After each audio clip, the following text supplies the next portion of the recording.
नमस्कार, मी अमृता. चकलीची भाजणी वजनी प्रमाणात. आईचा 30 वर्षांचा अनुभव आहे. 100% चकली खुसखुशीतच होणार. तांदूळ रेशनचे 600 ग्रॅम, डाळवे 200 ग्रॅम, मूग डाळ 125 ग्रॅम, उडीद डाळ 75 ग्रॅम, पोहे 50 ग्रॅम, धणे 20 ग्रॅम, जिरे 20 ग्रॅम आणि साबुदाणा 50 ग्रॅम. या प्रमाणात सर्व जिन्नस घेऊन गिरणीतून व्यवस्थित दळून आणावे. आता या पिठाची चकली बनवण्यासाठी काही टिप्स सुद्धा आहेत. पहिली टिप, यामध्ये हळद टाकू नये, यामुळे चकली नरम पडते.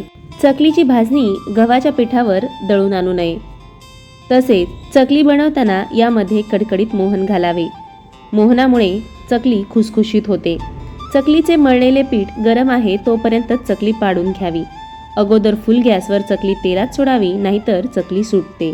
व्हिडिओ आवडल्यास लाईक, शेअर, सबस्क्राईब.